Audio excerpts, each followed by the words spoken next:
All right, so Miles, we're going to do a quick experiment. Okay? Okay. All right. First thing, I just want you to close your eyes All right. and picture in your mind an AI, like artificial intelligence. Okay. What does it look like? A circle blob purple thing. Okay. It's like it's like Siri. I think I'm picturing Siri. Nice. So the question is, do you feel like you're able to actually see that purple blob thing form in your head? Now that I'm thinking about it, it's going dark, but initially I felt like I saw it. I don't know. Like you could actually see it, even though it's not in front of you, right? Like you had your eyes closed and you kind of like have this picture in your mind. Yeah. It's really messing me up right now, but yes, I think. Yeah, isn't that weird? Like, how is it that we're able to actually see these things without them being in front of us? And like, ultimately, the thing that really messes you up is, how is this any different than a hallucination? Oh my God. Yeah, I don't think it is, right? Is it different? Well, we're going to find out, because on today's episode of Work Association, we're taking a deeper look at the word vision. Welcome to Work Association. I'm Nick. I'm Miles. We run a creative agency together, and now we're the hosts of this podcast. Work Association is a show about the intersection between technology, design, and the experience of being a human. It's a word association game Miles and I invented to learn about new and interesting things so we can expand the way we think about the work we do every day as brand storytellers and experience designers. Each week, Miles and I switch off roles. One of us chooses a word for the other to research in the context of design, technology, or branding, then we meet back up and talk about what we found. At the end of each episode, the researcher picks another word that they associate to the story they told, and then we switch off and do it all over again. So there's a few different meanings behind the word vision. On one hand, we're talking about the physical, sort of the act of physically seeing something. But a vision can also mean something more paranormal, like a premonition or even a hallucination. Yet in the context of business, a vision is more like a company goal, and being visionary means that you're innovative. So today we're going to explore how our brains work in terms of both literal sight and the development of ideas, and how a deeper understanding of these things can give us a different perspective on creating an effective brand. Sound good? Oh my God. Awesome. I'm excited. Nice. So the first thing to talk about is vision, as in sight, which is the predominant way most human beings discover and experience the world around them. Nearly 70% of the sensory receptors in your entire body are in the eyes, and nearly half of your cerebral cortex is active and involved in seeing, perceiving, and recognizing visual information. So how does all of this work? Well, when we use our sense of vision, we're not really seeing the things around us per se. We're sensing the light that bounces off of stuff. That light enters the eye through the iris and hits the back of the eyeball, which is called the retina, where it bounces back towards the front of the eye. As it travels across the retina, the light activates photoreceptor cells. Those photoreceptor cells are called rods and cones. Do you know what the difference is between rods and cones?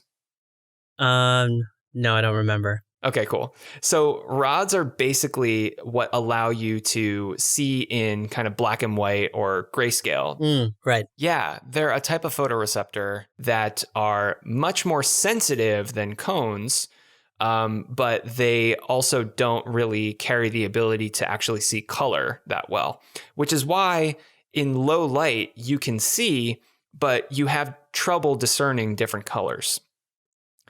Cones, on the other hand, are color receptors, and they're a lot like the pixels in an LCD screen. They're each individually sensitive to either red, green, or blue light, and together, the rods and cones in our eyes allow us to see like 10 million different color values. Wow. But what really happens is that when these photoreceptors become activated, they convert light energy into nerve impulses that the brain can understand and transmit those impulses up through the optic nerve directly to the visual cortex in the occipital lobe of the brain, which is like right in the back of your head. So, like Del the Funky Homo Sapien said on the song Clint Eastwood by the Gorillaz, you don't see with your eyes, you perceive with your mind. Amazing. So that's physical vision. But what about internal vision? Well, what's interesting about our senses is that the brain is an imperfect system. And when we think about what vision means metaphorically, we're really talking about imagination. Scientifically, we still don't really understand how or why we're able to see pictures in our minds. It's thought that imagination is the result of all the areas in your brain related to our sense of sight working together as if they were actually perceiving an outside stimulus and kind of working together to form images in the mind. So, for instance, Miles, when you're reading, like, reading a book or reading something on the computer, do you hear words that are on the page in your head? Yeah, I do, for sure. Yeah. So it's been found that when we read, that perception of the inner voice is your brain taking visual information of words on a page, translating it from shapes into recognizable language patterns, and understanding them by processing them through the part of your brain responsible for hearing speech. So when you're hearing what you're reading in your head, it's because your brain is acting like it's actually hearing it. Oh, wow. I'll pause there for a second to let you freak out. That's so insane. So it's like, it's not that I'm just imagining or whatever that word means in this context, that it's actually like that I'm actually hearing my voice or seeing something I'm thinking about. As far as my brain is concerned, it thinks that I'm actually physically seeing that, and it's trying to comprehend it and think about it. Yeah, it's using the same areas, the same parts of the brain to process that information as if it was real, but it's just happening inside your head. That's so crazy. So, yeah. So what's like kind of trippy to think about is that reality, hallucination, illusion, and imagination are all essentially the same thing. Your brain somehow knows whether it's perceiving outside stimuli or internally created stimuli. Reality is what the brain perceives to be external stimuli, and imagination is made up of internally created stimuli. Oh my God. Hallucination is when your brain essentially mistakes internal stimuli as external stimuli, and illusion is when external stimuli are misinterpreted by the brain as other or different external stimuli. Like when film crews use forced perspective to make one actor seem like a giant in comparison to another actor by placing them closer to the camera. It kind of makes it seem like they're huge, but it's just your eyes playing tricks on you. Well, really, your brain playing tricks on you at that point. Wow. That is so interesting. I always thought that it was, I had a feeling that, your brain was processing it in the same way. I didn't realize scientifically, like, that's literally what's going on. Yeah. Yeah, I thought there was some other part of your brain that, like, tries to compute everything. But yeah, that's crazy that it's the same exact parts of your brain that's doing the same thing. Yeah. And as we've discussed, all of these different parts of our brain are actually working together to process information and allow us to experience the world around us. And the way in which it does this, it's not only fascinating, it's actually really kind of strange. Like, just like the language and speech centers of our brain are used in interpreting the written word, essentially allowing us to hear written language, language also affects the way that we physically see the world. So Gavin Evans, a lecturer at Birkbeck University and the author of The Story of Color, said, our perception of color is not only related to the colors we see, but to the words we give colors.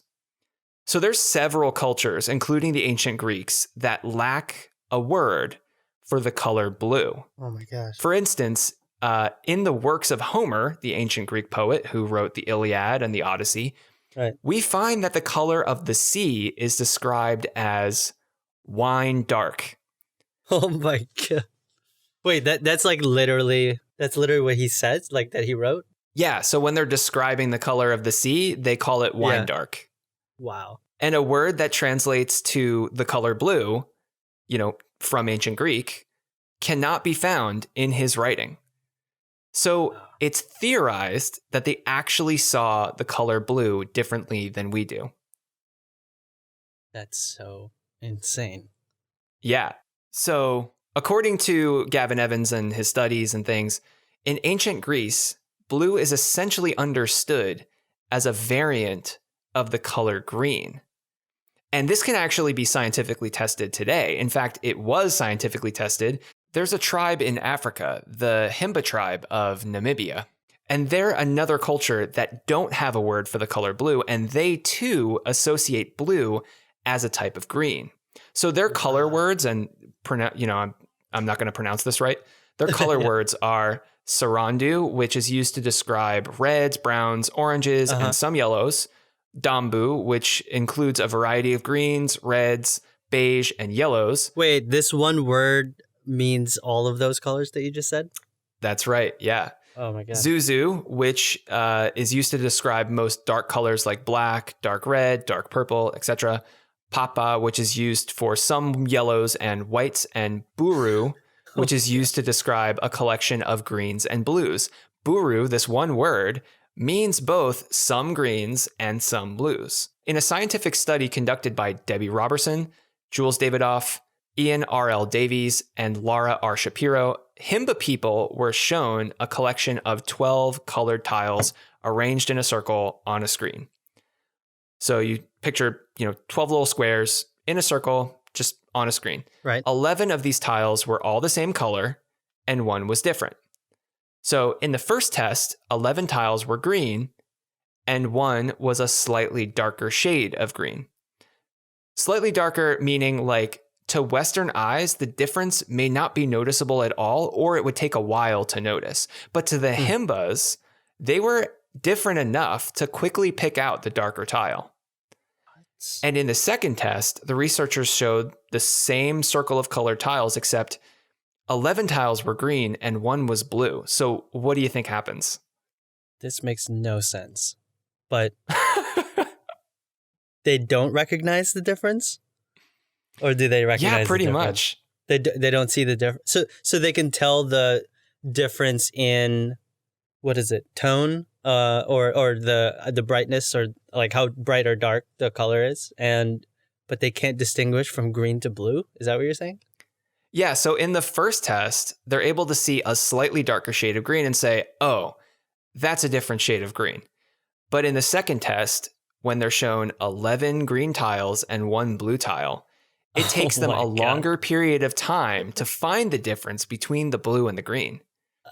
And the reason for this phenomenon is theorized to be that the Himba language has more terms describing different shades of green, where blue and green are grouped together under the same term, meaning that the Himba people have a harder time physically differentiating between colors that we see as completely different from one another, simply because of their language. Oh my god. That is so strange. It's wild. It's so wild. And I'm guessing it's because they don't. Yeah, I don't even know how to start thinking about what I just heard. It's just the way that their brains are wired. Like that basically is to say that if there is a word that does not exist in our language that's related to physical vision, we too would have the same issues. Like if we didn't have a word for the color blue, we would not be able to see blue the same way that other people can. That is so bizarre. Yeah. So I guess you could like kind of trace it back, like as they were evolving and their language was kind of also evolving, they just never needed a word to describe blue, right? Because or the language just evolved in a way where blues and greens somehow got lumped together. Oh, they just got lumped together, right? Yeah. Jeez. Now I'm just scared that like it's always like, can you discover a new color? I feel like I feel like now there's like a ghost color out there that's just gonna pop up or something that we just don't see because it's not in the English language. Oh god. Yeah. But I mean, it potentially goes beyond just, color. I think that the whole concept here is that there are so many different ways that our brains have interconnections between things that you wouldn't necessarily conceptually understand as interconnected. And it affects the way that you interpret information, both visually and other types of information as well. So, what does all of this teach us in the context of business and branding? The brain is hardwired to harness both conceptual things like language and physical things like sight and sound together to understand the world. And it can use things like inner vision or imagination to do things like solve problems, generate ideas, and aid in creating and achieving goals. This is why we talk about the vision, quote unquote vision of a company. It's a clear sense of purpose, a mental picture that the leaders of a company have developed for what they expect the company or even the world will look like in the future and how their company fits into or creates that reality. Wow. So Miles, what would you say is the vision you have for Suits and Sandals, our company, our agency that we run together? I mean, I always have an internal thing, but now after just hearing all of this, I feel like I have to now think of a new one. But I've always seen our company as, connecting brands with their audiences, right? Like that's kind of like the simplest way I could put it. But yeah, now it feels like I don't want to miss out on a color. You know what I mean? So I want to make sure that it gets communicated like in its totality. Just hearing like, oh, wow, you can really shape and you can really influence, your reality by like limiting your, vision or, not thinking about it comprehensively.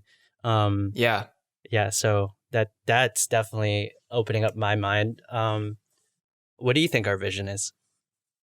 I mean, I would agree with you. I think ultimately, we're looking to create an environment where we are both changing how our clients perceive the agency relationship.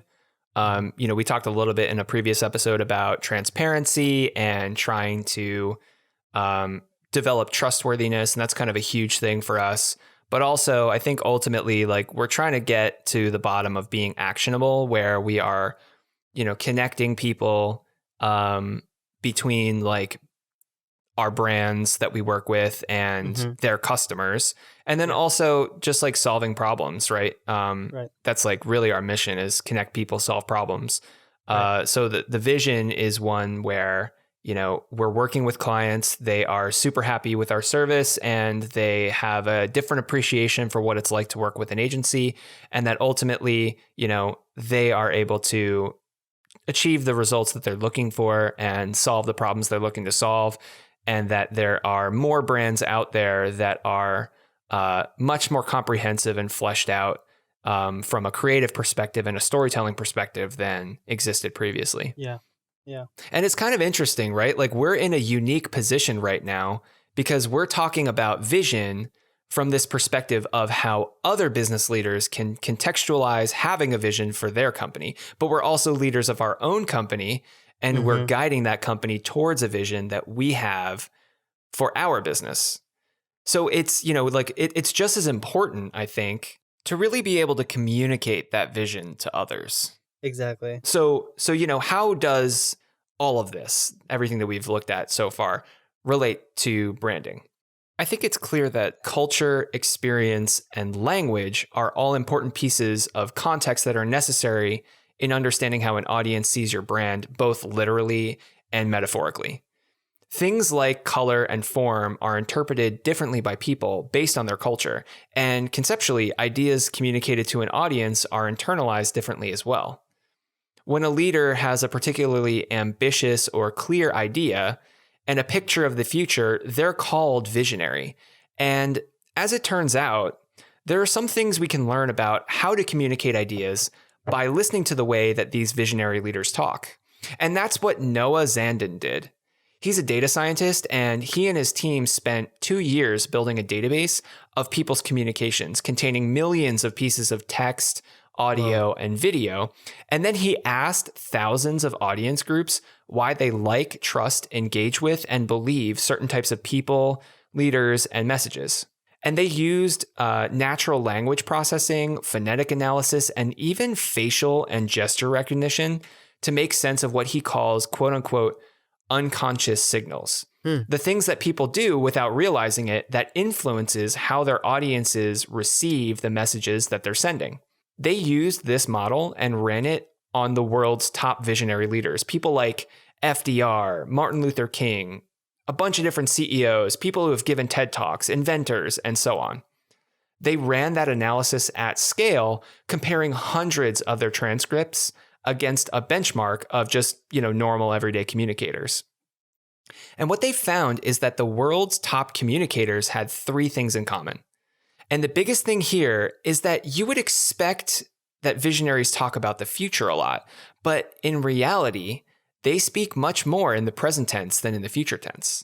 They communicate 15% more about today and 14% less about tomorrow than the average communicator. Why is that? That's crazy. Yeah, when he was talking through that, so it's from a TED Talk. I definitely recommend you watch it. Sure. We'll leave a link in the show notes. It's just really interesting that they automatically sort of naturally have these habits, and it just results in people trusting them more. And to kind of give a little bit more context, the difference between speaking in the present tense and the future tense when it comes to visionary ideas is in the context of like, we will achieve these goals versus we plan to achieve these goals. Right. The second way leaves the audience asking how, while the first way feels more credible, believable, and actionable. Right. Yep. So one really great example that he gave in this talk was Elon Musk, the CEO of both Tesla and SpaceX. His visions for the future are insanely ambitious. Right. He's talking about moving to Mars and stuff. But the way he talks about them are rooted in the here and now. So here's a quote from Elon talking about Tesla. Quote, "The question is, how do you accelerate the advent of electric transport? In order to do that for cars, you have to come up with a really energy efficient car. So that means making it incredibly light." End quote. He's not talking about the distant future of electric transport. He's not talking about hovercrafts. He's talking about big ideas and concepts, and he's taking them and bringing them closer to the present, which makes it feel realistic and attainable. What makes somebody a visionary is not just having an ambitious idea or an ambitious vision. It's about understanding how to clearly communicate that vision so it feels real. And I think that by understanding how the brain interprets and understands messages and visual information, we can all create more effective brands. Wow. Yeah, I mean, honestly, I don't think brands even think about the nuance here, and this is super important. So, obviously, we help our clients craft the perfect vision and mission statements, right? It's one of the most valuable services we offer, I think. And they've always been developed based on all of our research and discovery work.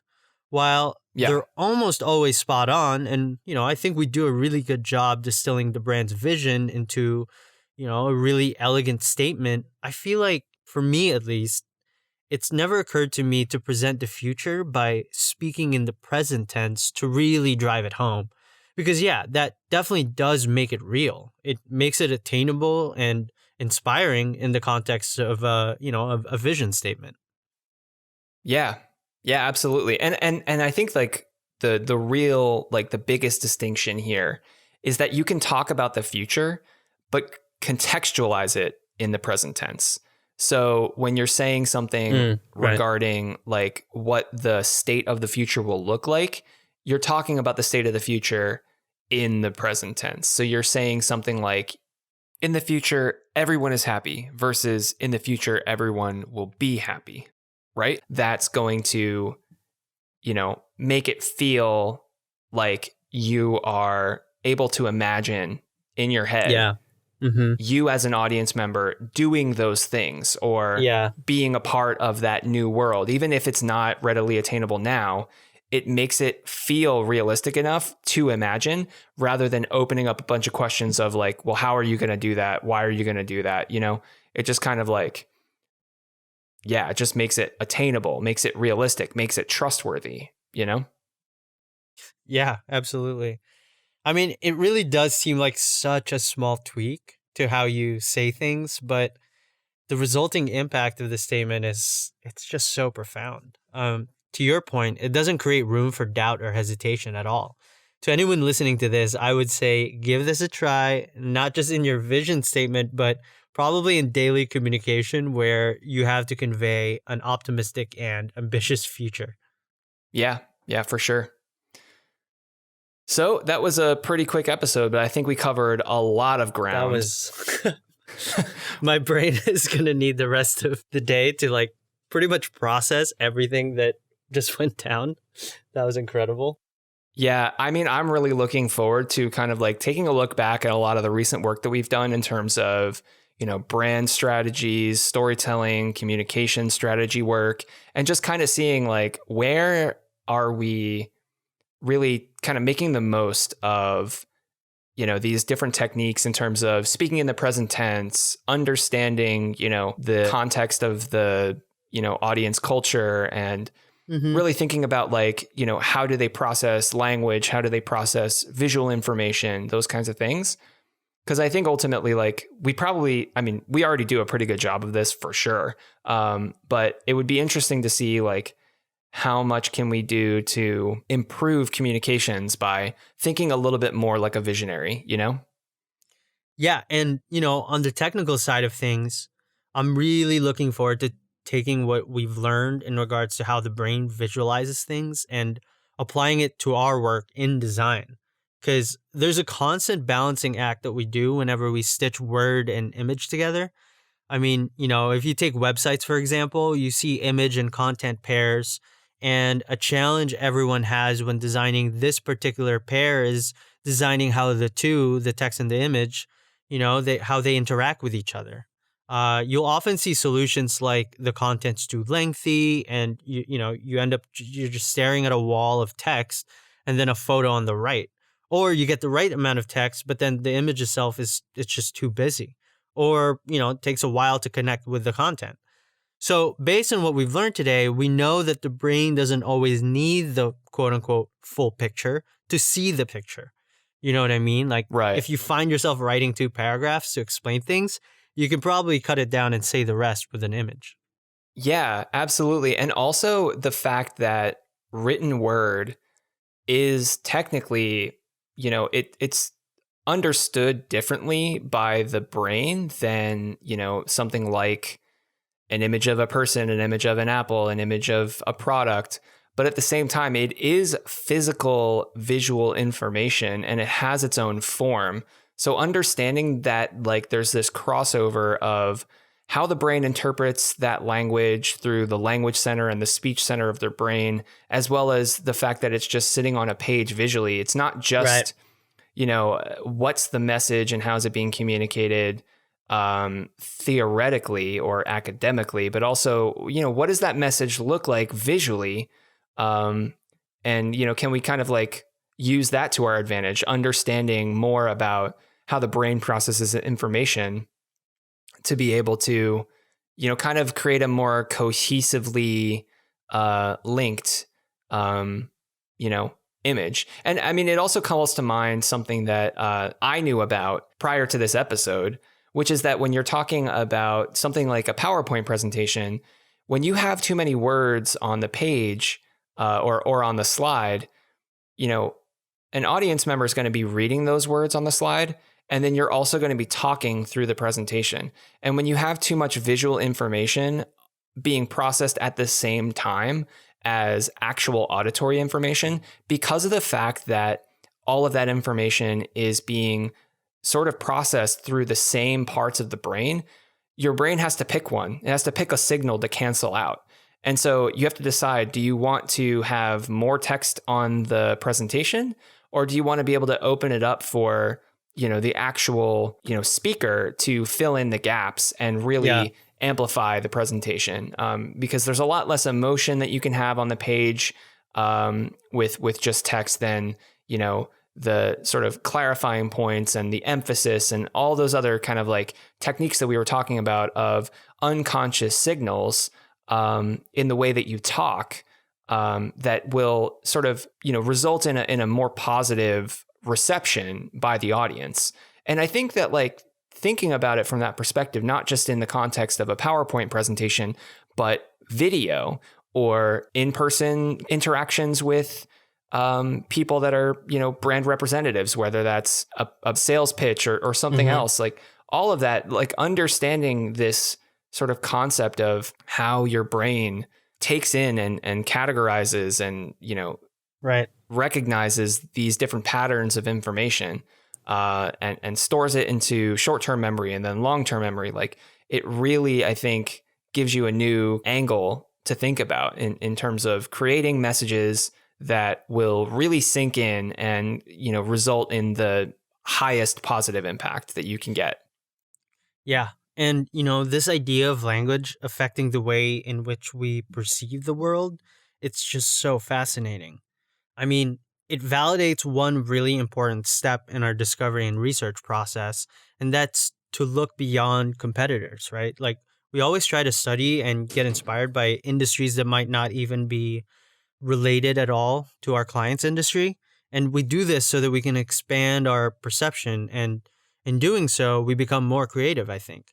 If we're working with, say, a beverage brand and all we did was research other beverage companies, our creative solutions would be so limited and the concepts would, I think, feel super flat. Totally. Yeah. And so what we typically do is, we would look at car companies, fashion brands, space companies, a hardware store, like whatever. It's almost limitless, right? Because I think at the end of the day, what we're trying to do is find inspiration, and that can exist literally anywhere, I think. So yeah, the wider and more diverse our search becomes, the bigger the possibilities are for really impactful creative. So if language can in fact affect the way in which we perceive the world, then in our line of work, we'll want to speak as many languages as we can. Right. Yeah, man. Okay, cool. So that's everything I got. And I think that like we're both coming out of this discussion with sort of fresh eyes, if you will, like a whole new way of seeing things. Man, these puns are ridiculous, but that's what happens. Anyway, so now's the part of the show that we always anticipate most. Miles, it's time for you to receive your word. All right, let's hear it. So the word for you to research this week is form. Oh, okay. Nice. I'm excited about that word. I already have a few ideas in my head right off the bat, obviously. I'm very familiar with the word, but we'll see if I can try and research something that I don't know about. I think that's just what always happens, right? Yeah. You go into it, you think like, oh, I'm going to start here. Like with me, I started this whole sort of, vision search, looking up what is vision. And immediately, like I kind of thought that like my Google search results would be related to like seeing things, like the physical, sense of vision, sense of sight. But everything that popped up was how to write a vision statement and kind of like more company related stuff.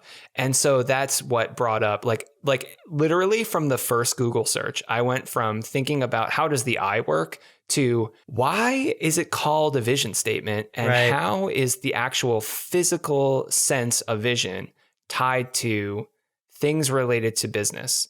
Like where's the intersection? And I found it, but it's really interesting how you kind of like think you're going to start in one direction and go in a completely different direction. Yeah. See, this is why you always want to venture outside of the box, as they say. You end up in some pretty interesting places. Totally. All right. Well, I'm going to look up the word form and figure out what that means according to the internet and hopefully report back.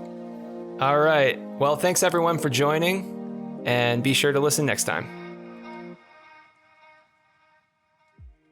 Thanks for listening to Work Association. If you like this episode, please subscribe, tell a friend, and give us a rating or review. This show was produced by Max Bangora and hosted by Miles Rojas and Nick Dank. That's me. Work Association is brought to you by Suits and Sandals, a brand communications and creative agency that helps companies tell better stories and create better digital experiences. To learn more about us, go to suits-sandals.com. That's SUITS-SANDALS.com.